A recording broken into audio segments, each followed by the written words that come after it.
It's time for our Seen and Unseen segment, where we expose the big cultural stories of the day. Since I'm here, we have a special guest. Welcome comedian and radio host of the Fox Nation special, The Feast of the Seven Fishes, our pal, Joe Piscopo. Joe, Merry Christmas. Now, I know this time of year you like to belt out those Christmas tunes in your car, but be warned, Joe, an Irish insurance company has put together a list of the most dangerous Christmas tunes to listen to while driving. Apparently, the more beats per minute a song has, the more prone it is to make a Christmas crash. Now, Joe, with that in mind, I want to run through the top three with you. First, we have a song I actually find quite addictive, and it's by a friend of mine. Listen. Feliz Navidad, Feliz Navidad, Feliz Navidad, próspero año y felicidad. Now, Joe, how is that a dangerous song, for goodness sake? Was that on the list? Jose Feliciano was on the list?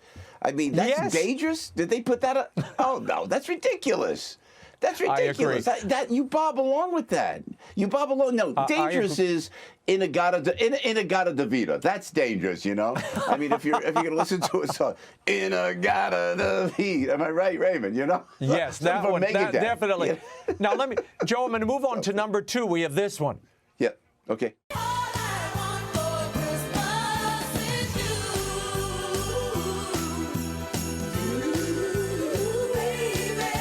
With the amount of time that song is played, Joe, I'm surprised we're not all piled up on the freeway. What's your guess for the number one most dangerous song? What would you say is the most dangerous song of Christmas, Joe? Well, I think I cheated a little bit, you know, not unlike high school, Raymond. No. It's got to be, was it Frosty? Was it Frosty the Snowman? Am I right? Frosty the Snowman? You've been peeking, close? Joe Piscopo. Behold the treacherous Frosty. Frosty the Snowman is a fairy tale, they say. He was made of snow, but the children know how he came to life one day.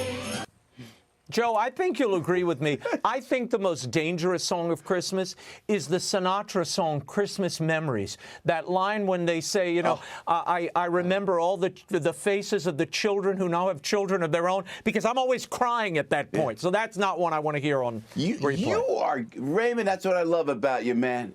That's a Bergman song, I believe. That was beautiful from Mr. Sinatra. Well done, my friend. Song. You're right on the money. Gorgeous not Frosty. I love Gene Autry, but really, I mean, not dangerous. Just not dangerous. No, not dangerous. None of these songs are dangerous. I think it's a silly study. Joe, that brings us to another debate. Laura and I have an annual real versus fake Christmas tree debate. Well, it turns out the younger crowd is taking Laura's side. According to survey from trees.com, 71% of millennials say having a real tree significantly affects their ability to enjoy the holiday. 84% would be upset with their parents for switching to a fake Christmas tree. Joe, where do you fall in the great Christmas tree debate? Well, I hope I don't offend you, but, you know, I speak to you from out in the boondocks of New Jersey, where are you ready for this, Raymond? Cut down our own tree. We cut down our tree. I play Paul Bunyan. I go out. You go to like a tree farm, you know, and there's like all these trees set up, and they go, all right, which one you pick it out, and then you have your kid cut it down as you watch. You know, it's not like you don't really go with the axe like Paul Bunyan.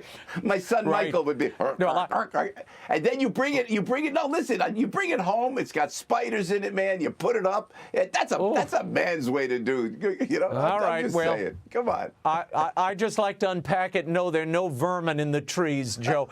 I wonder how many of those millennials are actually cleaning the needles and watering the tree for mom and dad. Finally, I have to get your take on this Christmas tragedy. There's a perennial Christmas tradition of children visiting Santa. It's been practiced for generations. Well, now Macy's has announced that in New York, Santa's lap has officially become Santa's socially distanced office. In a statement, Macy's says guests will visit Santa in his office and will be seated opposite Santa's desk. Young children who are not able to be seated will require an adult to seat them. Come on, Joe. This is ridiculous. What kind of photo with Santa is that at the office? I know it's true, but you know, Raymond, honestly, as a father, I have 5 children, and I got my small daughter. To sit on some strange guy's lap with a beard and a mask on is a little creepy at this point. So, I mean, you know, and what would you like for Christmas? That Burl Ives, that Joe Biden whisper, what would you like for Christmas? It's a little creepy for me. A little creepy for me. I mean, you know, so I don't mind. I don't mind the office thing. It may be a workshop, not an office desk. Maybe with the elves around, you know, a little Will Ferrell in there. There's no way I would let a Biden Santa near my kid, you know, be sniffing the hair. But we'll leave it there, Joe. Merry Christmas to you. We'll see you in the new year.